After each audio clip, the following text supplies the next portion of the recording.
Yesai ema wo akwaba na afei dwedwedem pa ma ye na kasebon yemfa emu enchiremu ni nyina nso emra na kasebon no wo so ahunu ensama hodo a enam Ghana ha na Kwadwo ene akoye kasebo ohun a we na akoye edel fatal kasebo na ene no wo se ene ye wukuada ana wukuada no nso ne din eyemienu wukuada abakwasem ne din yemienu when you kwada na to nchen ya yes afre no kuku da paku okay so what you say sure eno nti eba na sa no a aya na secret bi e wo ho na so na na mo anka nkyere yan secret ni nyina ana nyumle ye yi ato abonte no minyi nto yito aminyi nto ehu hia pa nto anka no kra me you secret ayu ne wo secret wa me ka chan e dey secret me ka chan ta ma ka chere me say oya man say adwuma we identi one ne yile ni ja ye ni say ono okwa anadwo nti bi wo ha e wo man no abafiri nti oba na be ma foforo ne ne yile no eda catch me ma mo me kusia kole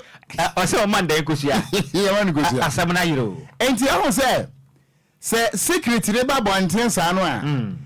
aya na Pentecost for the omonyi ntum Nemo Methodist for the Yomusam so muso ejisa secret me dey etum wana yenkotie wo no mai na me no wo miensa na wo nwi wo wi nkwanze mu jitum dada na I Methodist for jitum wi wa na yintum ka wo de wo ni wo wasam ye busa no because a very long time ago story and someone e dey bra one a very long time ago story ntika sebo no na hyase enie ye sheka sebo na se a na ye tu fa kwa kopiem ewo my Ghana etifedo atoye mantamu Upper West region ne mensi bako ene nandom mene wo ekasai akwanhia etimi asi wo bra police car na edi nani akiremu ewo nandom ene hamle kwantempo no so akobu afaso ama aposifo makomako enkono 9 sese amena okasa baabi a wo moda no eni anyayie pa na aposifo enkono amena okasai wonom epra no wo mudin enie Chief Inspector Fatao Django waka hobi ana Constable Sandra Abdul Rahman wono so ka home ana Constable Rose Amu General Constables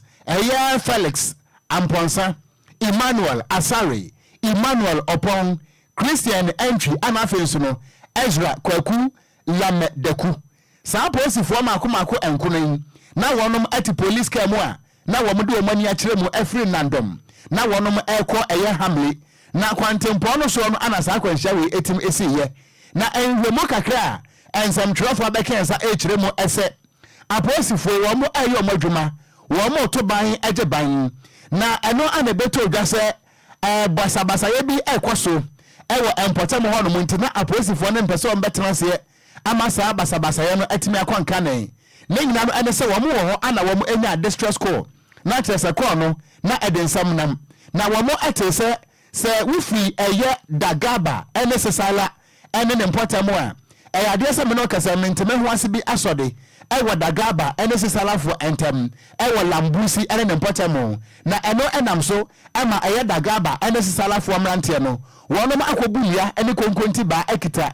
esi kwansa wo mompene ema se bio adehia wonom enso efiri eye fiamo eni pin na kwantempo no so ne nyina no wo mo entwam ewo sa kwan no so enu nti wo bra aposifo no etese dagaba sesala mrante no atoban wo masi pempim ewo lambusi ene ne mpotam no na eho behia sa aposifo no etimi kro na eja wo mo kohesa sumdwe ebetimi aba na wo bra wo mutu ka wo mo ekro no police ni asabe na wo twika no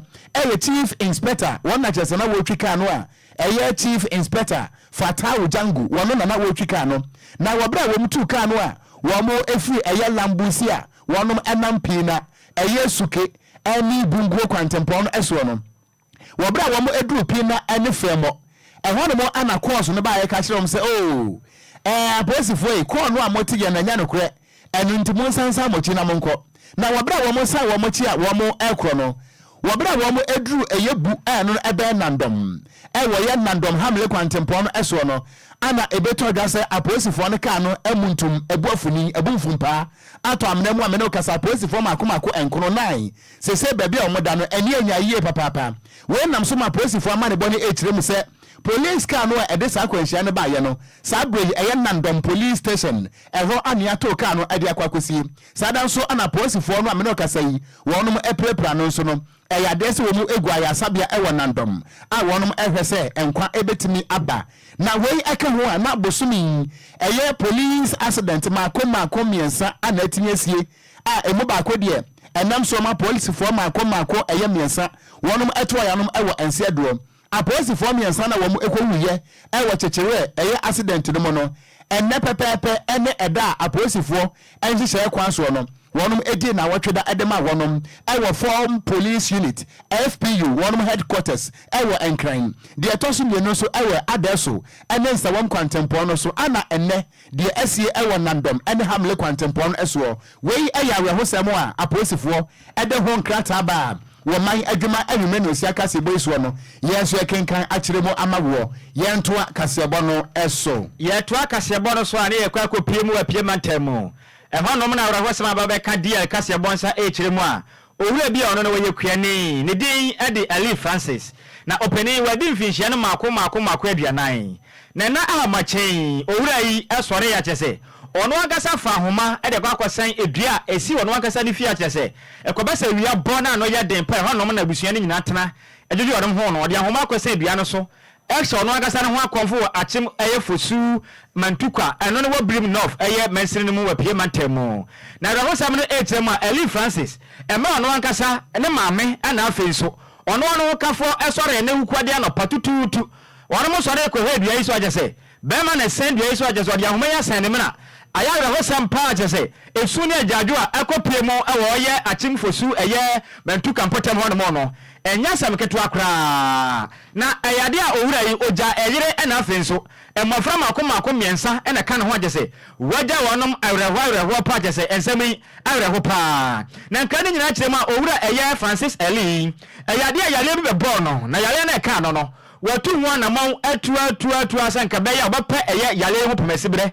na nka ja ne ho atimi ato no nanso wa pre nya de yale no etimi yakoye na nam sa yare yomfo ye beto no so yi ho magese ameka sai na japade nyina ahwere e wasa yale we ho ni santi watena se adwene ho de sai ni mguase pa de ne efanya no owuo ni santi ono wankasa tena se afa homa e de so ono wankasa ne mene eja ne ho akwese magese ameka sai papa yi wahwere ne nkwa ya na mla de yale kase bo eno ono wankasa ne nua ba edi nkoma na otem so ne brada ya yade yale yi e ka na chepa na obi nim kwan po e fa so a sayra ho yale we etumba tisi ni nua ba ma no so na nua ba ma ya pribia sanka be ya na ho betimi ato no na nka sa ne mguase yale ya beka ni nka na ho betimi ato no na nka ja ono so na ni matimi age e wona setem na so o prayer enya de yale yi etume firi ni so na sa yale we so e ma na japade o wade ni nyina da ahwe no na so nua ba yi e ka se tirem se nya de na nka busua no wona ni da so kwa bia so sanka nua ba ma die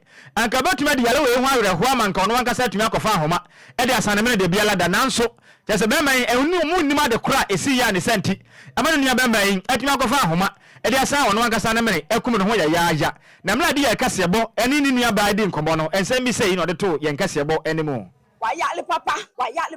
o de ti sa ene ko du baby no wo pese sisi ayale ni de e doctor ayale e to fa akwa akolibu ni asiyo ene ja eti ya busa poye pebi ya nye bi ene ko to na befuo 300 million ko to na befuo ene ja ye beso mu ene de ko akolibu yale an e pia ma di trimu sa ni hidu besi o ka sa samai ene me de ko akolibu ni baye wo mo kwa ye ni ba ko pe o baye na de wa ni hinu mu nasa womus okwa bako sa ngoche you obako ne na mpa base no de ko ne na mpa base no de ko adinu na o me esa bia bako system ni no le friend ka ho e de na bedi ka ho na o me esa bia bako system ni le le friend ka ho e de na bedi ka ho system ni le okwa obako efiada eduada no aba e bo bako eduada efiada no aba oba o timi sole eja wedi mu ogusu kaka Ghana. But you know what the man of hospital home. Okogyeabour. Yes, Nhyiraba. Okogyeabour. Yes, Nhyiraba. Nhyiraba. Now say no. The feminine yale. Asaba. Yes, it was I had there, sir. Who was our hospital? The best yale say by. Sikase fie. Sikase fie. Sikase. The fedi. Then nam pabasi. Then nam pabasi. Yakoye doba. Enye yakoye doba. Enye yakoye doba. Enye yanyobia. Also between. I yahu bama do kene oko. Oni so for no ko. And na so for no be ni wadwuma. E say no wojom. And na me papa ba ko. Ni yiri kwa na je no be ka tell me say. And na do be hwe me nuanu. Ni hu ye. Na me so e ya me de. And na me to be sit me enu wojom. Sa no pay me the be bre no. Ni ya no kwa kwa. Na o de akwa kata. Ai ma te me anam me afia me say. Me na ko say no happen. And na po me baba ko so ni ni ko fa awrawosem Eli Francis ni Nhyiraba one na tifie ena wote say ode na akosem etu DL kasebo enemo no eno achi enam senior ono no wobrim north ne din ade atenahene eye kwabra apam na obomode de nani di nsam ne nyina chi na nkrase no de mani DL kasebo ya me da se no wedi kan to for him that penalty na ene dey ko dey Ekobos made a pursuit. I'm a family, Siamo Consimano, and Indian in TS. Will be our friends, Ali Francis Williams in Shano and in Pacific for young Seattle with him and their mask to the Master Seattle. And I'm so many about Samson Trophy in the car, a room of Nancy to Sapepe. Now, but we have some serious questions. Some Montupa, one of them and a salad. Ya a burning and drop of one and could be more. And the general about two friends said, Ali Francis, a probation champion in a Ocran Nhyiraba upper between two and Intel Summer, namely, and in the of me, the Nino Sono, a really man who interprets and one say a bubble, and a can one brand of one that Japan una sasi na watomi na se wadi sana so waya Dr. Fordham asemwani I repeat you me pre-medicine and I'm so amayekesai papa say pabru yasin for one kasa ape ahuma ojawu maybe ediatin woman yaso and of course never you will support you one of say everyone so me papa and no more pay then may also na brother almost I do to yaso on that one so what we are sending charity and I'm so more over not yaso phobia or the same car why you when I'm so young for you obligations would be like to me about so media no one is to you can they could they and or Ali Francis on the doctor of one to me edna farm pipe now enipa oton kra edeman yen eya mani bonia owo brim north atenahene kwabra apam yento anweme no sia kasebo no eso yeto akasebo no so ana ye kwotema oil refinery na besa break akrani ana abetodwa enenam yemu social media no so ene media portals ahodo ne nyina no ade atodwa se ayam setema oil refinery no empenefo pese wo moton anaso wo mujemu ade ema Central oil refinery na no anatema oil refinery wonum etes ansam no wo mo echirem se da bi akutie bi anim ni wura nanso no enokura kan no ewo ho enu nti enokura eye tema oil refinery to wo mo ade aba echirem ese de di nkan ye beka no brofo ye wi na ya chirem ewo twi kasem wonum abobo eniema makomako enan so awo mo echirem se enye nokura dakura ese tema oil refinery no say empenfo pese wo mujemu ede ema Central oil refinery na eniema wo mujina so kasa ye no de edi nkai wo say absence of a purchase or acquisition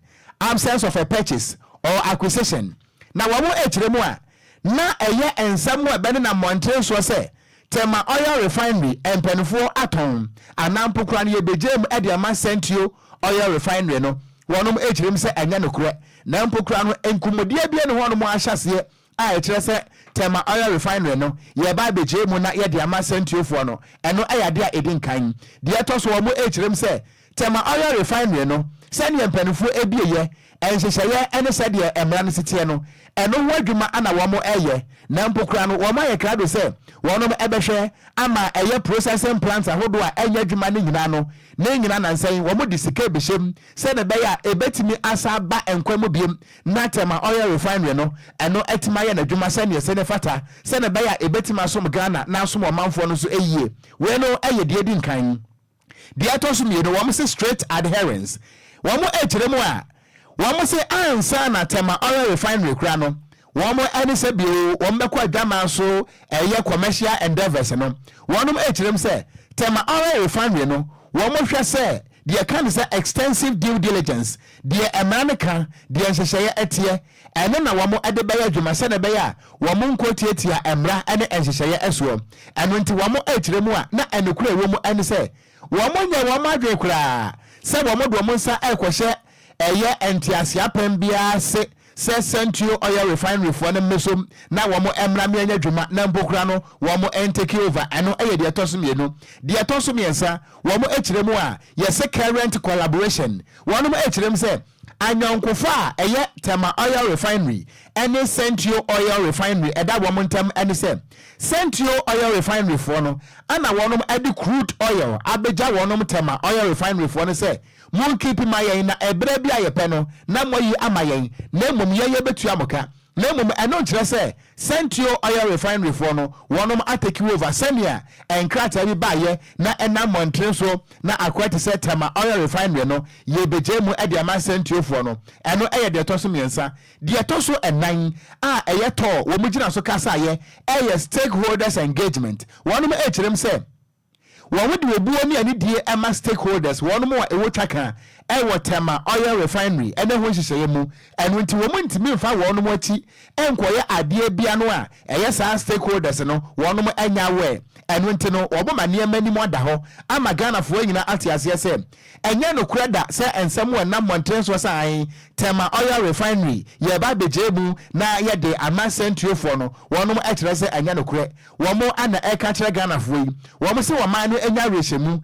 wonom mu se womo dwumadia wonom edie no eye Ghana nti ana womo ate ho na emom enye se womo ankasa de wombedie womo personal interest nti eno nti se Ghana fo te sai ene na monten so social media no so akaya yese tema oil refinery ye ba bejemu na ye de man Central Oil Refinery fo no a wonom echirem se sansem no nyina no enya nokure ensem a epie montre eso no eye corporate and public affairs directorate no eye tema oil refinery anom de sansem we aba montre so a DL kase bo yenso yensati makabia ye kenkra chirem ne de magana fo yento akase bo no so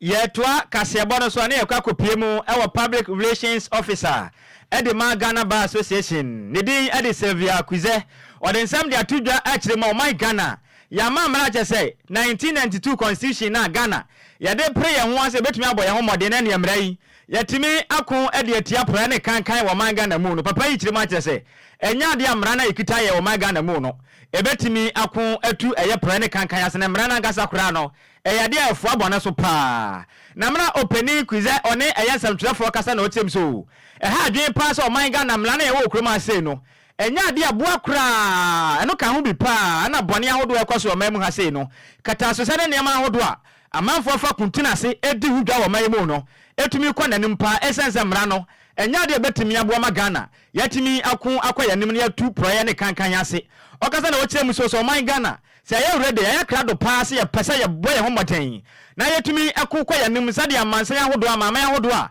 wono metum bo mo homoden epapra ne kankan ase etu ho epa hontoma etumetu ase na Ghana nso esese ya amamra yetumi yensa kira yede famu sente sa pa de ne pra ne kankan de Ghana yetumi na kura enya de ebetumi aboye homoden etu ase kura emra kase na wokyerem so mana yetimu no yamamra no de yekyerem woni se akoba se obi akwa akotwa bribe ede ama obi a Sani pakra na wonu otwa bribe no otwa bribe ni wie na ni pakra baje bribe no wonu mienu nyina yamra ne tumechi omu nyina kopiemu afiase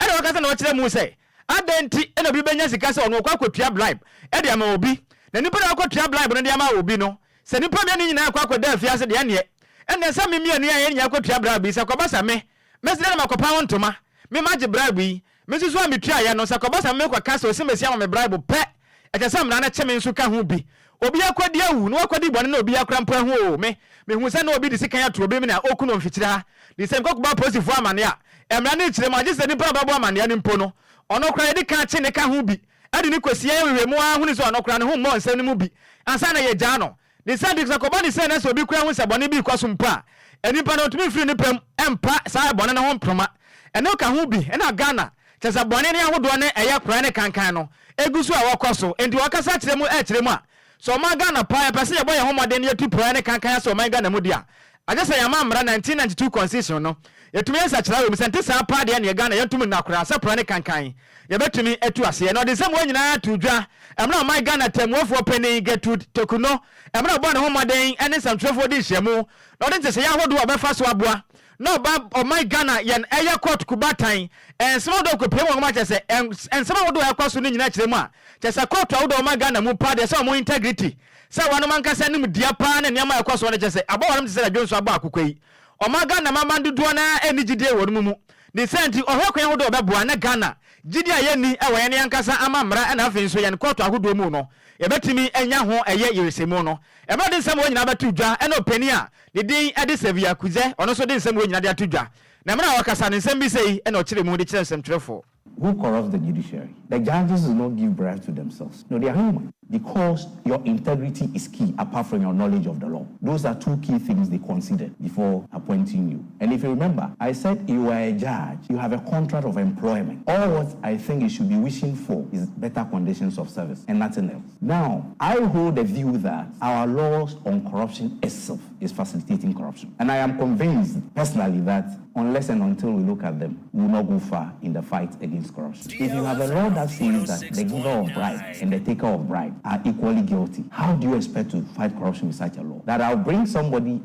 somebody a bribe and go and report that I've given bribe, then they will arrest me, arrest the person, charge both of us, prosecute us, and possibly jail us. I don't think it will happen. And I have also said that it appears as a people, we have unconsciously limited our definition of success to material gains. If it's not money, they are not successful. As the average Ghanaian, who is a successful person, you begin to mention material things. So I think that we've lost our values and we have to go back there. Because as individuals who make up society, if you have principles and values that we cherish, we shouldn't be having some of this problem. I don't think that we should see the judges as superhuman. They are fallible. So what I believe the Chief Justice was trying to say, and she used the word brokers, is referring to people other than the people in the judiciary. That is where the issue of the law comes in.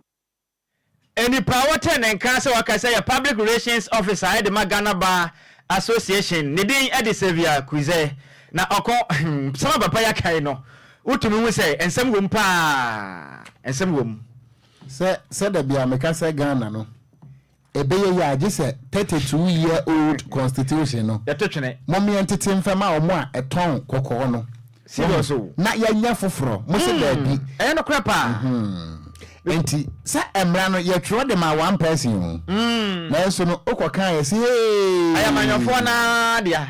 okokan hey emra yin so ya cake okokan ye say hey so bia hu se obi edi pane na nipa na be report de panaje ye chi de oro require report ne ka ho na me makotwa bribe amu obi no na me kotu so obi kumo bi ameda abeka because ya bechewo adaya ona ko hu enti bedi adanse na ye atwa abo want me ankyere hu nsem yi a hu akokam boy nti mra ne de nyamia nim nukure ni se de Ghana fo obi aka ho asem no empanifo ebe ya nim yi omo ntena asem nyensa kyera yi ende jai e favor wo muntu ka kyera pani a mesi entu Ghana ni panifo maka nwanwa dom kuma ne dom kese wo ma se bedwam nyina ka ba pem ne emra yenya ya adwen se ebe sa kyerem die pa na ekoso de akoso ne se ehọ no mo anya duane free nti jai me ento aka se ebo no so kwadwo de wo hunu he ana wanom gofo ne bi o ebusia ento aka se ebo no eso ye to aka se ebo no eso a ene adwai dwumadie kese bi ekoso ewo Ghana Institute of Management and Public Administration ye twantie se Gampa school pono emu na ne nyina no ane se aban ekopa adwumadi a yato di se performance tracker wokopa ho entoma na performance tracker no eye abafu kwan a aban no edi aba a no ebe kire eye project ahodo empuntuduma hodo a waye be se emfinhia enan eni aban we anase emfinhia nwotwenie a aban we eba ye no ni nyina no makurichire e de ato abefo kwan no so a sa performance tracker no ene wo content akese no so a na da wo so akobo wo pese wo no empuntu a aban no aye ewe okuro mu mpesua so a ene wo kwaso awonsa betimi aka ana afa kura so no wonom asa ye beti se mobile app ene wo download wa da phone so e bia me amefre bosome fre ho e de na me pese bi hunu e wo bosome fre ho aban ho ene ye ya na makọ eye tese Play Store na ma download na ma search we nyina no ana aban no epa ho ntoma enne ewo Game Pass school mu ho na ye Kwadwo opon enkroma wono ana ye wo fuase ayere bi emra hye bedwani a wo ye wo soafo a wo hwe enyuma eni adanse so mechira Works and Housing Minister Kwadwo opon enkroma wono ana kwagina aban na namu a wo pa ho entoma na wo kasa na wo chirem se sa performance tracker no eyade se ebeboa Ghana fo ama se bio accountability se abane eye bebi na wobetime bu ho akonta yie anasa transparency bibia no abane ye no emu betime ada ho ama ye ntimemfo yetime hunu bie enu nti wochiremu a na efiti bese 2016 a Ghana fo de tumi ema mampani akufo ado no performance tracker no ene wokwaso a eye empuntuduma mako empem edumiensa 13,000 projects ana ewoso na wobra ye Kwadwo opon enkroma wo chirechire mu dwumadi a tracker ne ba bedie no say ana wo chire mu efaye mo mientie kakra. It's a database that showcases the performance of the government of Ghana, and it showcases it through the various projects that have been executed across the 261 districts. And this database has two interfaces. One is a website, so you can go onto that website www.performancetracker.gov.gh and you can access that database, and shortly I'll take you through that database. The other is an app. Today the mobile phone is a very powerful tool,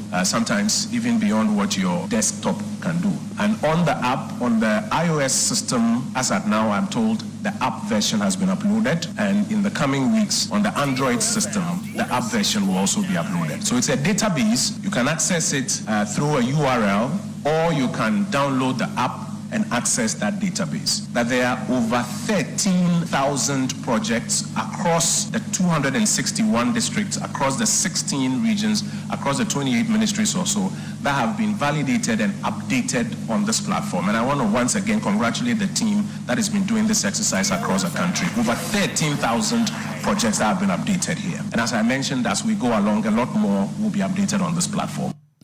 Eni ayeti yeyi eye Kwadwo opon enkroma wono ana wo ye oswafo a wo hwe enyuma ene adansie eso ana performance tracker no ne dwumadi a edie ene se ne Ghana fo behwe na wo mate ase no emonsem eno no na project ahodo a wo bobo ne bi eya promoden enwomahia ekwan ene kire se bambon sensem wo se ne nyina nso ewo tracker no so a eno so no Ghana fo say ana wo kirechire mu na wo kirechire mu ama Ghana fo ana woma entiase ba ye se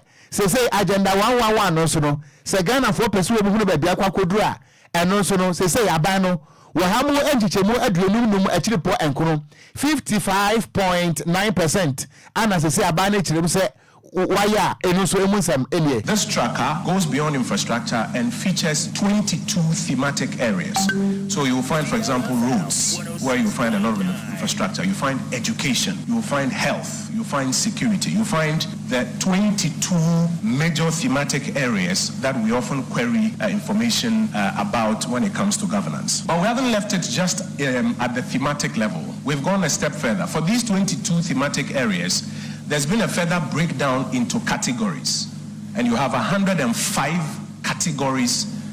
within which the information has been organized. So for example, when you take health, within the health categories you will find something like health infrastructure. That's a category. You find health recruitment, doctors, nurses, and how that is affecting the doctor-patient ratio and whether we are doing better or worse as we go along as a country. You find Agenda 111. All of these you will find just under the category or just under the theme health as various categories. If you go into education, you'll find education infrastructure, you'll find free SHS, you'll find teacher recruitment, you'll find various categories. So first we organize according to thematic areas, and then we also organize according to categories, 105 categories. There are those who also want to find out how about this ministry, and that's a work that as was mentioned earlier, from the head of civil service through the chief directors and the directors RCM we have done. How about this particular ministry? What sort of work has gone on in this ministry from about 2017 till now or 2020 till now. Any ayeti ye eye Kwadwo Ocran Nhyiraba wono ana waye oswafo a wo hwe adansie ene nnwoma so ene ewo game pass school ho ana performance tracker aban no kopa ho ntoma no wode mu nkyerɛkyerɛ mu ebaaye ya to akase bo no so na yekwa kopie mu aso ye hwe my Ghana ya pomuden eso de nkrata tete de abambo ntere so se nsɛmtwerɛfo ya pomuden kana Ghana fo nyina ntibie na nkrata de mu nsɛm nyina kyerɛ mu akyerɛ se wonom ekase kyerɛ mu a na nsɛ na beto dwa nsɛmtwerɛfo ye bo ho dawura se global fanfo edi ndro edi free eye memu mekyerɛ fresh ade abegu o my Ghana port sempelifo nko yie ne ndro na ba ye no HIV fo wo mo manya saa Akwadwo yaleboni we bi no wonu mandro ka ho na afenso nsama wa ye twa ne tie ka ne se TB saa enyale we nyina ho ndro ka ho na afenso eye ntridi yale malaria ehundro ka ho bi na afenso ntontom dan mekyerɛ mosquito net ahodo ni nyina ka ho bi nanso emra ndro be ka port we be pomo afi ba ko ne akyiri enya dia mpanifo atumi akwa ye ndro ne dia firi honom ado na eye minister of health for den krata ba bonte akyiri ma ndro no ma wo homade akwahwe do na e dia kona momu no akama ohane de watwe mienu 182 containers ena aka ena na port honom na wono makasa akyiri ma san ndro no nso no wono ma ya krado ene mpanifo do no ka bie wo mu atena se asinkunwa hu kwan hodo a wono betimi afa so se be ya beboa na ndro hodo aka port honom no won betimi ayi ade abana bebedi dwuma wo man Ghana mu wokase na okyerem so wo man Ghana nse hyere se de tie no nduro ne ba ezese odo mo franchise ya hodo mu ansa na wo matumi akwakoyi nduro no anya se nduro ne ba ya na mo de wo mankasa pe akwakoyi nduro no se de mra ne tie no eho hyehye ne nti ana ma bepem sambre ne nduro ne nyina no wonom entumi enyi ne nyina efrefre honom wokase na okyerem so yakopon ya aduma enkase enkodu adanu efiade de yanim ya meti oforiso ebusumei ne da to so di mienu e wo fi premium ne adonu nan mu no na se ndra hodo aka e wo port wono mu no na wonom atumi akwakoyi se ndro ne nyina ade aba masomdwe etini aba o Ghana mu wakase na okyerem so sesi aye kasai wonom gusua ene Ghana Revenue Authority for no edinsa woso afin so custom exercise and a preventive service for wonom officials ahodo and afin so aye finance ministry no wonom gusua ne wo mudi nkuta ho ase beboa na se siasa de betie be na nka se nu efiade de animu die na se ndra hodo ai ka ho no matumi akoyi ni nyina e de free port honom e na wasa kire mu so se ya kesai wonom gusu ni mpanifo atu ho na mawa be bia kodo ne die akato no bro omo aboso aya collaborations ahodo ai ka ho akire se enka se enu ana nu fiade de animu die na afi the Ministry of Health and afi so Ministry of Finance for no ene Ghana Revenue Authority for no wonom ka bia wo mu nyina na matumi akọ bankroma se amekase ndu atesa no wonom atumi akọ yi dia ba se be ya wonom am HIV AIDS yalwa ne bi and afi so eya wonom am bo ewa mekire samanwa and afi so tuntumbu ahodo a wonom hia ne nya na wo nsa atimi akabi na yentie se de okasama afode ma wonom na okasa na nsema ahodo bi a wodo to nsɛmtwerɛfo anim be credit drugs na wo port on ya credit drugs I buy from me now 453 containers. Out of the 453 containers, you know, as a ministry, you create 253, I got 182. And to 182, no, na almost say a chair war port honor. But a numpono, your issue statement say by Friday, yeah, you be create 182 na war port honor. That just say last year drugs na buy and there, a be any hobby. Na a day in Tina, a chesa say could be the a drew a bro say for yejuma. Ibi out the abecho na uko crane nuna wasu and I was a ucha wa unka as an waiting like a semi cocker. Enti inside ya ene yepe kwan bi so a se ndonu ba ye ko akoji dru na enya de obeka se wo so utwa sika we ana so utwa sika we ana so utwa sika we ansana obeka se me kwa akokre ndru na e port on it's because of sad regulations na asoman echichi ye no bibia wo ye bia no e wo so wonya parliamentary approval se ne be ya ne wo ye no e be de e be fam akwan so eti crowns ne bi wo ho a e wo se come back to parliament and medical can say the stakeholders engagement no was a way forward se ne be ya e kwan ye be fa so na se bibi sa ICB ma ye ntimi eka se yekotua sika anase we say ye go back to table anase we say ye go say let's break the bottleneck na near the problem na kasa no ye free ho any power ten and kaso akasa da letter edema health ministry no ne din ede alhaji Hafiz Adam na wote ne nka no yento akase bono eso na yemomura mu ewon sanfoforo mu a na mameni nkan enko Facebook no so na menkan Ghana fo adwempo no so ekakra eno so ehia ye pa na amiscos pelele wodi aba ana wose wo tie kasebo no e de free kasoa ana o say Eid Mubarak enkonfema muslimifo a wonom ewo wiase nyina titiriw ene Ghana pa se ne wo mo edi wo mo mu emo no ho asem bebe kire pa ana Derek Ayete wo se wo mayadwo eme akwaba kasebo no mo de pa ana wo boase Kofi Boache ana mepacho wo ka akuafo no asem yenka akuafo asem ne nyabotre ana piaga wono so wode abayi wo se Ghana fo wo mo love wo mo pe NPP asem che NDC okay ana Obediosen ana wo se Kwadwo Opon Nkroma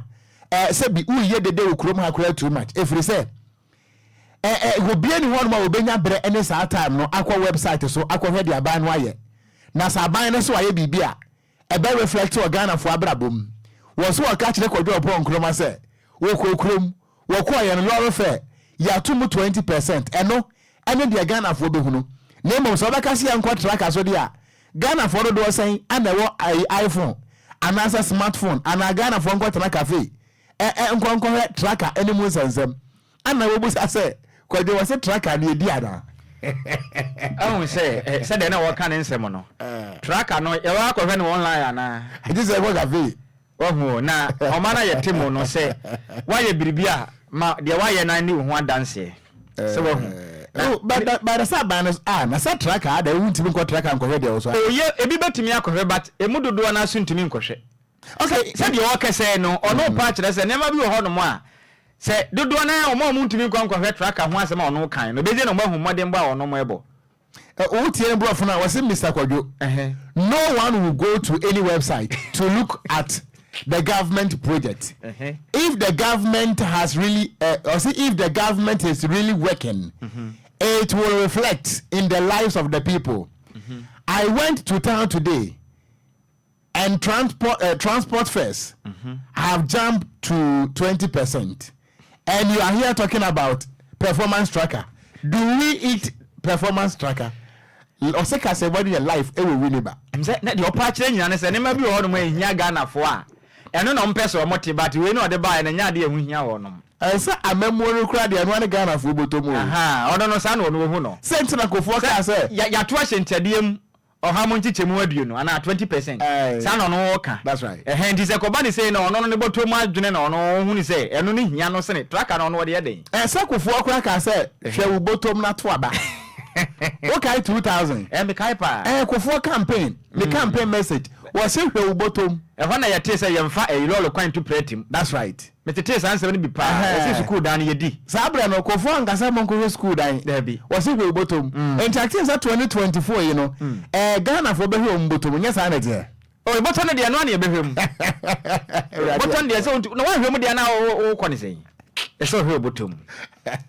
Kasi money official. It's official. DLFM 106.9. Yanto akase bono so na yanko yanimu ai. Besa na watwe ene kakra ni edie. Ababa wa ba ko a wa trend e wo Ghana fana ba bia eyesewa amehye. Ewuraba a wo yensem troni na wo ye nadwuma e wo GH1 TV. Ene ne mpamu agro kodi ye atretre echesu bonten. Nam Ghana fana ba bia ewurade sewa me sewa ana kire se ayese ye na ensam no ba ye no ayade se police fo nso abam ekirim se enipa miensa ana wo mo ani edi wo mo kise wonom ana nam wo mo so a sewa mehye ne mpamu agro so hu atopagengen se bi ebeto odwa ani ade am na ye nyina so enim se GH1 TV no asewa amehye wo ye adwuma no a subsidiary anase ehye EIB network no ase na me na ka say EIB network wo mo den krata pie wo no ekirem say video no na montre so no wo mo atibi wo no mo so ahwebi na mo mo ka kire Ghana fo nyina ese wo no mo so eye hwehwemu e de fa asam no eho wo mo kire say ebra wo mo te say se wa amehye a wo ye wo no mo weka ne mpamu agudie abeto montre so no ene awosen egu wo no mpa ase ankokofunu ne nyina no ayade a wo mo kirem se wo mo so ahunu bi na ade ba ko a wo mo aka kire Ghana fo no ene se asam no eba ye no ekwa na wotwe ene kakra nanso wo mo ma bonten efiri se na criminal proceedings ayade sa police fo no e de nsam na kwakodan emra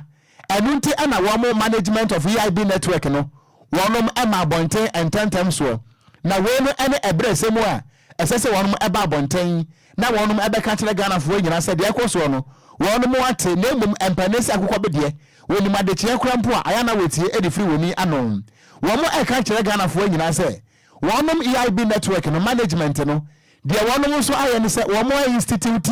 ɛyɛ independent investigation a kyerɛ sɛ wɔnom nso ɛyɛ hwehwɛmu afa saa nsɛm no nyinaa ɛho na deɛ ntia video no sɛ wa amehie sɛ wɔkɔ yɛyɛ sɛ obi na yɛyɛ wɔn de bɛtɔ mmɔnten ɛne anamo ɛsɛ sɛ wɔn mutuo ɛsɛ media house management no wɔnom nso atu wɔnom ɛkyerɛm sɛ asansa wɔfa adeɛ a wɔde kyerɛ na mmom wɔn fɛnsie ɛno nti sɛ wɔnom management no wɔnom yɛ nhwɛmu nyinaa wie a deɛ ɛsɛ sɛ wɔn ɛyɛ anamo ɛsɛ sɛ wɔn mutuo no nyinaa no wɔn ɛmfɛ nsoma Ghanafoɔ wɔn de to dwa akyerɛm sɛ wɔnom ɛda Ghanafoɔ ase sɛ fitibere a saa video ne baayɛ no wɔn gu so a ɛne kyerɛ sɛ Ghanafoɔ ɛne yaibufoɔ ɛne wɔn ɛdi dwa na wɔnom de adeɛ baako a wɔn bɔ ho ban ɛyɛ integrity ɛne accountability ɛno nti wɔn da Ghanafoɔ ase na mbom ne yɛnom nso ntwan wɔpɛ yɛmpɛ nso bi nyina yɛnum ɛfiri sɛ wɔnom nso ɛyɛ nhwehwɛmu ɛtɔ benkum na setɔ nifa a anamo ɛsɛ sɛ wɔn mutuo sɛ management no wɔn de bɛba abɛto ɛmɔntene so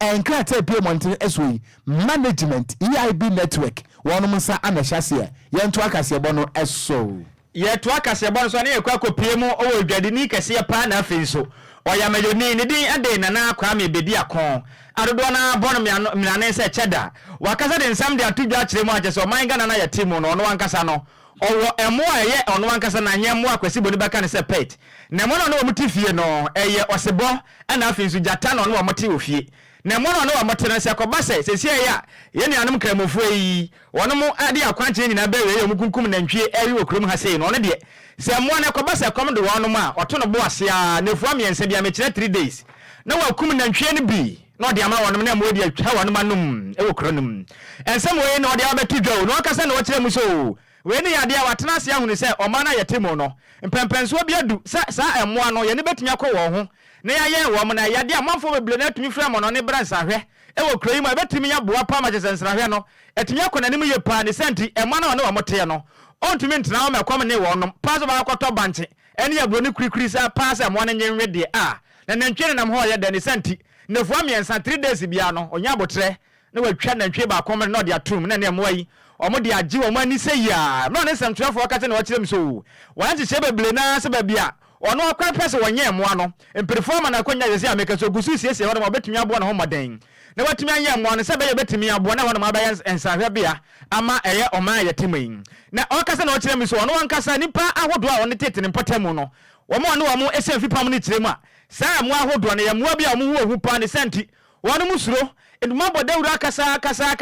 so ɛmoa na ɔno ɔmte fie ne de nyammeanom ne kure ni ɛnya de ya kra na kyada ɛkyerɛ mu sɛ dabi nyane yankopɔn kra de abɛto dwa sɛ bible no mu no bible aka sɛ yankopɔn yɛ adom na sɛ wo abɛwu akɔpie mu heaven hɔ no mu no saa mmoa ɛte saa no kra akɔpie mu a yɛne ɔmo nyina bɛto nsa didi yɛne ɔmo nyina na bɛtena gye yɛne abɔ mu ne sɛnti ɛnya de ha adwen yɛ bia ɛna wakasa na ɔkyerɛ mu so ɛde abɛboa paa nti no saa ɛmoa na ɔnyɛ wɔ mo no fa so bɛtumi aba ma nneɛma ɛtumi akɔ yɛn. Nobody took any animals from me. They can't take any animals from me. You saw the headlines. Freedom Jacob Caesar gets the approval to keep 2 tigers at home. That's what happened. And it came from the appendix. They tried to. They didn't even have the facility. I had the facility. I built it behind my house. And I knew the stories of the tigers. I was ready. And then I want to just say thank you for the Forestry Commission for, after whatever months and years of trying to get land to build a zoo that the nation will benefit from. Eventually, they had to give me after all this fight. Because if not, I would have picked the tigers. And maybe one day they would have had to get on the street. But thank God, we built the zoo. It took us 9 months. We built a world-class zoo.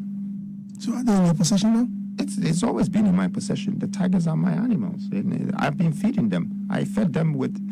1 cow every 3 days, the 2 of them. You feed them with a cow? Yeah, it's very expensive to keep them. DLFM, if not, they would 106.9. Yeah, you have to feed them. You have to let them, because you are a flesh. If you're not giving them any flesh and you're standing in front of them, they have to use you as a substitute. So Enipa watene kaso wakasai eye businessman onu kure ya eye politician nana kwame bedi akwadodo na bon mrane cheda emra na one Andy Dusty kasa ewo eye Hit FM so na odi nsem we nyina edotru edwa Ebusia ya dan ye ho na yakwaje agoprama so ensem na putupuru ensem abetodwa echirem se wopani a kane na wosi Ghana na mu ewo Nigeria eye His Excellency Dr. Rashid Bawa ebetodwa se watwa yanom ewo nsiedo no empenifo akwesi nkodwa achirem sa bosomi ne da etoso aduonu 20th April ana yede papa no na mu ebeto mpem yedi sansem yachi nyame ya domu a yede mu enchiremu ebeba beto am so ye dan ye ho aba DL News.